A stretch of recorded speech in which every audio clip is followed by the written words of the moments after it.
Vous avez envie d'histoires catchesques plus folles les unes que les autres, racontées par les superstars elles-mêmes? Ne bougez pas, vous êtes arrivés à destination. On vous propose un cocktail d'anecdotes incroyables qu'elles ont racontées au fil des années, et vous allez vraiment halluciner. Vous découvrirez entre autres comment Chris Jericho a noté toutes les idées qu'il avait pour le finish de son match iconique contre Shawn Michaels à WrestleMania 19 dans un magasin de sport. Comment les deux hommes n'ont eu besoin que de 10 minutes pour préparer ce classique, mais aussi qui devait être l'adversaire de Y2J dans ce show à la base, et la phrase marquante que Vince McMahon lui avait dite après avoir vu son segment avec HBK. Vous apprendrez pourquoi John Cena a fait une dépression pendant le tournage de son film avec Jackie Chan, et comment le yoga a changé sa vie. Pourquoi Big Show est allé à All Elite Wrestling, et le grand objectif qu'il a là-bas. Et même ce qui mettait Jon Moxley à bout dans ses derniers mois à la WWE, et comment une randonnée avec sa femme l'a fait avoir un éclair de lucidité. Vous êtes bien sur Johnny Catch, le cocktail de folles anecdotes racontées par les superstars, siroté.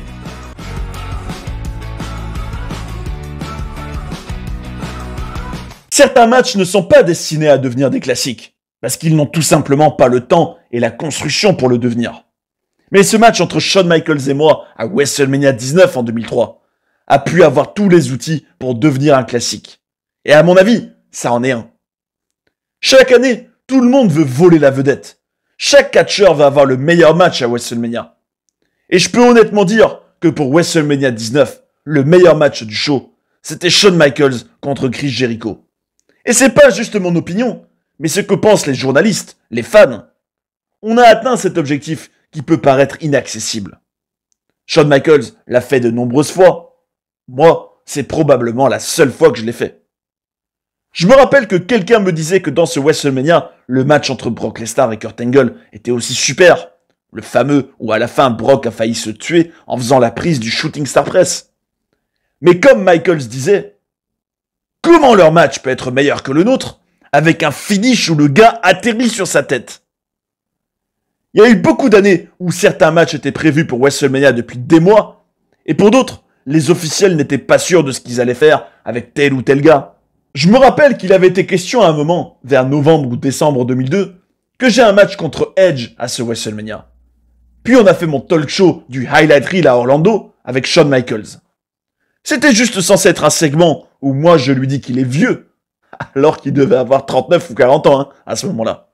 Où il finit par me mettre un switch in music en pleine tête, et où Shawn fait une petite danse, et c'était fini. On a fait ce segment, et je me souviens que c'était vraiment électrique. Les spectateurs étaient excités de nous voir tous les deux dans le même ring, qu'on connaisse mon histoire par rapport à Shawn Michaels ou pas. Quand on est rentré en coulisses, Vince m'a demandé « Tu sens cette odeur ?» Je lui dis « Quoi ?» Il me dit « Ça sent l'argent !» Et c'est vrai.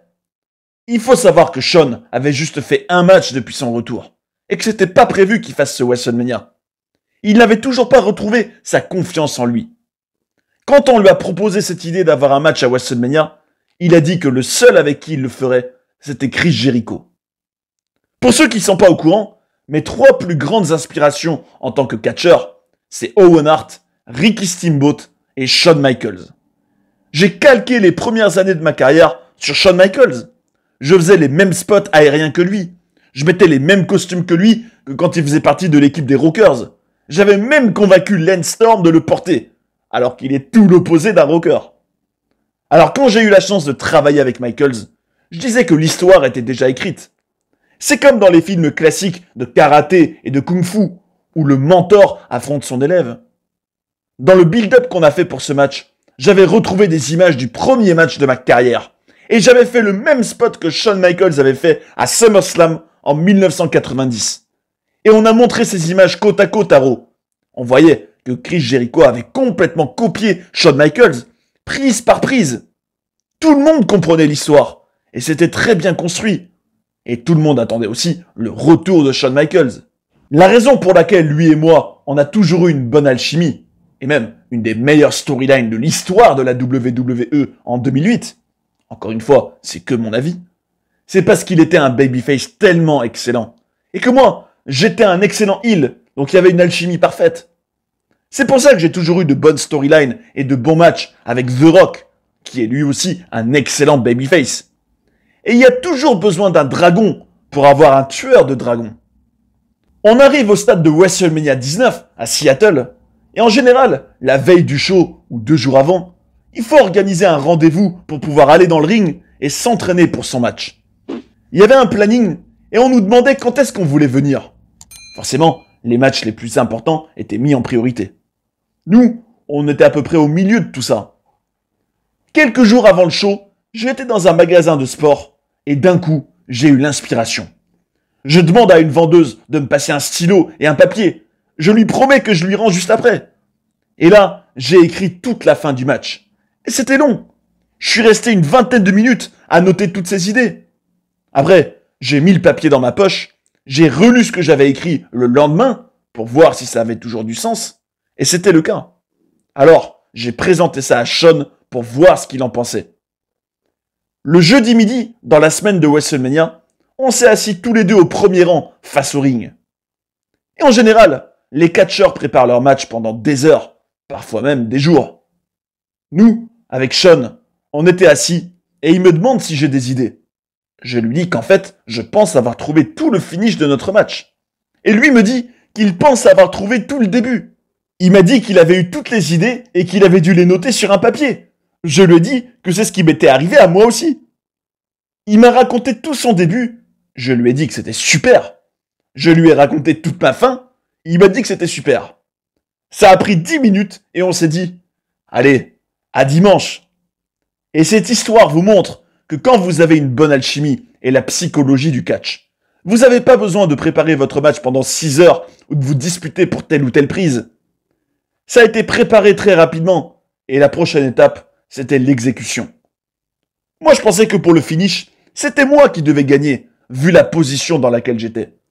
J'avais eu des gros matchs contre Triple H et j'avais perdu. Pareil contre Stone Cold. Je trouvais ça vraiment mieux que ce soit moi qui le gagne. J'allais toujours voir le vétéran Pat Patterson, qui était le maître Yoda de la psychologie du catch, pour qu'il m'explique quel sens ça avait que ce soit Shawn Michaels qui gagne. Il me disait que c'était pas important qui gagne ou qui perd, mais que je devais faire quelque chose à la fin, après le match. Et là, Vince McMahon dit « Bah t'as qu'à lui mettre un coup dans les testicules !» J'ai trouvé ça super. Alors, à la fin du match, quand on s'est fait un câlin, je lui ai mis ce coup dans les cacahuètes. Et Shawn Michaels est un babyface tellement excellent qu'au lieu de tomber direct, il s'est lentement effondré le long de mon corps avec un jeu d'acteur incroyable. C'était le finish ultime pour ce classique incroyable qui pour moi est toujours un des meilleurs matchs de l'histoire de WrestleMania.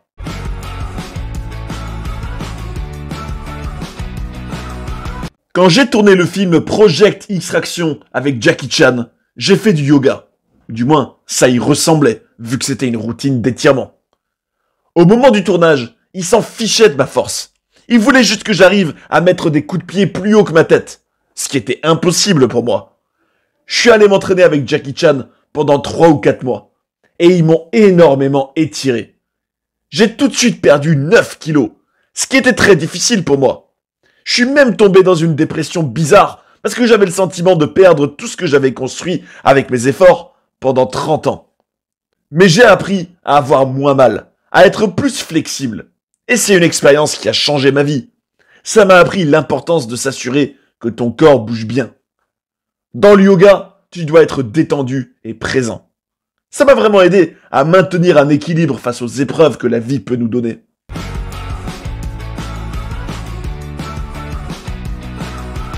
La décision de quitter la WWE n'a pas été facile.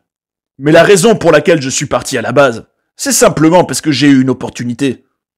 Soyons honnêtes, j'ai vraiment fait tout ce que je pouvais faire dans la WWE.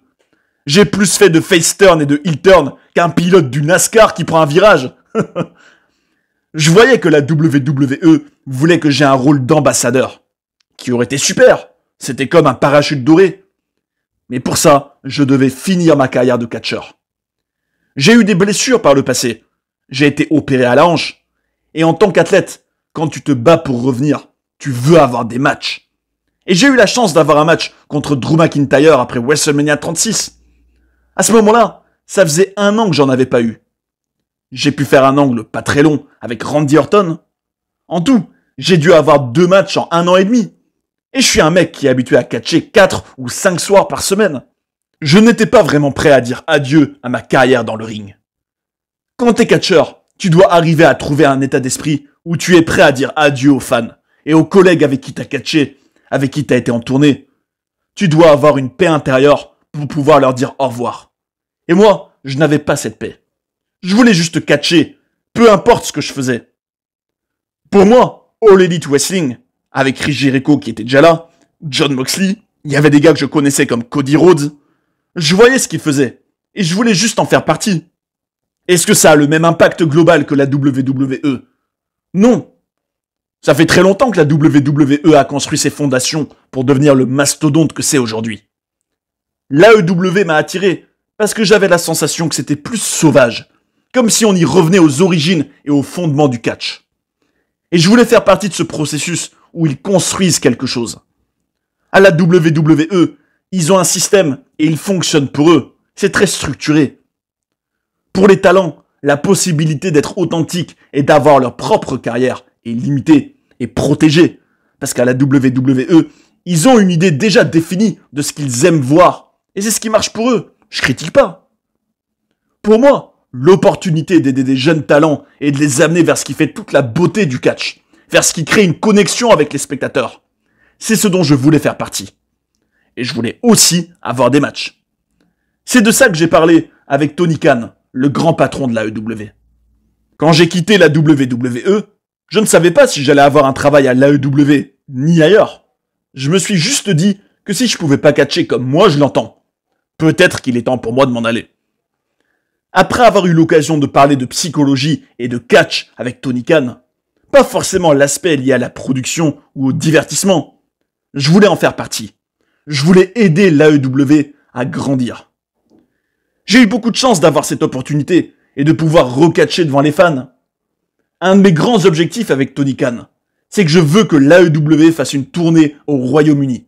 Faire un show à l'O2 Arena à Londres et entendre le public y devenir fou. Qui me disent que je sais encore catcher ou que je suis qu'un gros.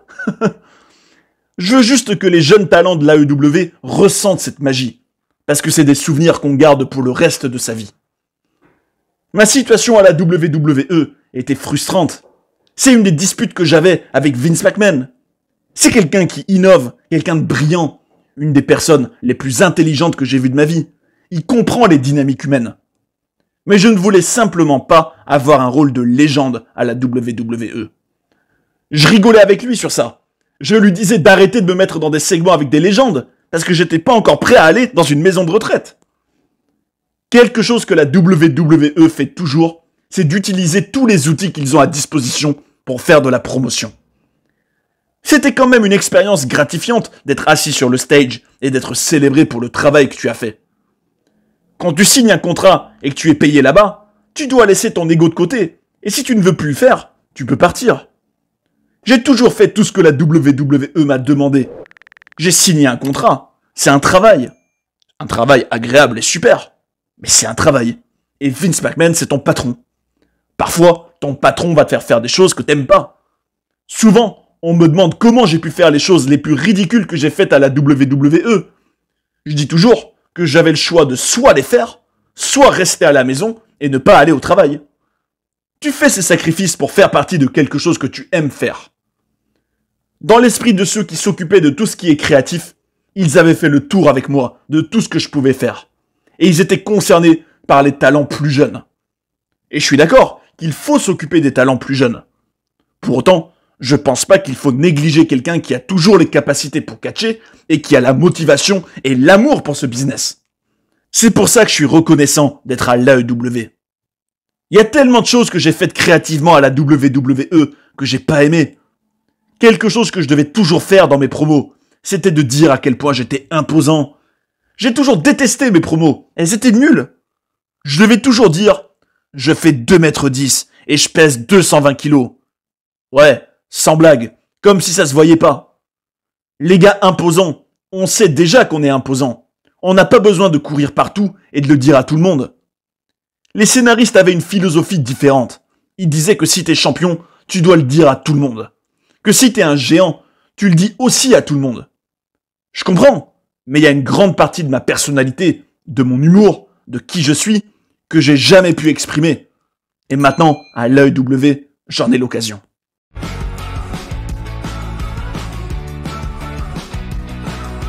C'est en juillet 2018 que j'ai réalisé que j'étais pas heureux de revenir à la WWE. J'ai réalisé qu'une fois que j'étais en bonne santé, j'étais stimulé par le catch. Mais je me disais, oh là là, je dois vraiment retourner à la WWE? Je peux pas aller ailleurs? Je me rappelle que je m'entraînais avec Joey Mercury, qui était à la Ring of Honor à l'époque. Il me disait qu'il venait de faire un show à guichet fermé au Madison Square Garden avec la New Japan Pro Wrestling. Je lui disais, bon sang man, tu peux pas m'emmener avec toi? Parce que moi je dois retourner à la WWE. Je pensais à toutes ces idées nulles qu'il m'avait dites. Ça m'angoissait beaucoup. Mais je me disais que j'avais quand même encore mon heel turn qui s'en venait. C'était vraiment la dernière chance que je donnais à la WWE, ce heel turn. C'est reporté plusieurs fois. Je finis par le faire. Ça devient très rapidement bidon. Je savais que j'allais partir de cette compagnie dès l'été 2018, quand j'étais chez moi. Je savais que je voulais pas avoir à gérer des soucis légaux en tout genre. Alors je savais que j'avais juste à aller au bout de mon contrat. Mais j'avais quand même été optimiste à l'idée du heel turn. Entre le moment où je suis revenu avant SummerSlam et jusqu'à début 2019, je savais que j'allais partir. Mais ça m'énervait. J'étais pas heureux de partir. J'étais amer. Je me disais que j'arrivais pas à croire qu'ils allaient me faire partir et me faire passer à côté de tout cet argent. On peut pas écrire une bonne storyline. On n'est pas capable d'écrire une seule bonne promo. Est-ce que tout doit être stupide? Est-ce que je dois avoir l'air d'un imbécile tout le temps? Moi, je voulais cet argent de la WWE. Mais je voulais pas refaire encore et encore toutes ces choses nulles. J'étais dégoûté. Je me disais qu'ils étaient tellement bidons qu'à cause d'eux, je n'aurais pas tout cet argent. Que maintenant, j'allais devoir retourner sur le circuit indépendant. Bah ok, c'est parti. Après le 1er janvier 2019, j'avais fait une randonnée avec Renée, ma femme. La veille, j'arrêtais pas de râler sur toute cette situation. Et je me suis dit, demain, on va faire cette randonnée. On va bien commencer cette nouvelle année. Repartir du bon pied. Je me suis dit que 2018 avait été nul, mais que 2019 allait être bien. Je m'étais vidé la tête. Je savais déjà quand j'allais partir, mais c'est à partir de ce jour de la randonnée que j'ai commencé à réfléchir à ce que j'allais faire après, concrètement. Je me suis dit que je pourrais aller au Japon, retourner dans les Indies, que je pourrais me faire mon propre planning. Je trouvais ça super. On allait aussi pouvoir planifier nos vacances pour une fois. C'est à ce moment-là que j'ai commencé à me dire que ça allait être génial de quitter la WWE. C'est à partir de là que ça a commencé à me rendre heureux. Et c'était bien avant que j'aille à All Elite Wrestling. Et voilà pour la partie finale de ce cocktail d'anecdotes. On a pu se régaler avec toutes ces histoires marquantes, comme par exemple celle sur les coulisses du match entre Chris Jericho et Shawn Michaels à WrestleMania 19, qui fait vraiment réaliser tout leur génie, alors qu'à la base ils n'étaient même pas censés s'y affronter. On a pu apprécier le professionnalisme de Big Show face à tout ce qu'on a pu lui demander de faire, et comprendre encore plus la frustration de Jon Moxley qui l'a mené à quitter la WWE. Après avoir siroté ce cocktail d'anecdotes, j'ai un débat à vous proposer. Quelle est la superstar qui sort la plus grandie de ces histoires, selon vous? Venez dire votre avis, ce sera intéressant d'échanger nos points de vue dans les commentaires, parce que ce genre de discussion, c'est le catch comme on l'aime. D'ailleurs, si vous voulez découvrir nos documentaires sur des personnages fascinants comme Viscera ou Umaga, cette playlist devrait vous intéresser. Et sinon, cliquez ici pour apprendre plein d'autres coulisses et controverses de la WWE. J'espère que vous avez passé un bon moment devant cette vidéo et je vous invite à rester sur Johnny Catch pour en voir d'autres. A tout de suite. And that's the bottom line, 'cause Stone Cold said so. What?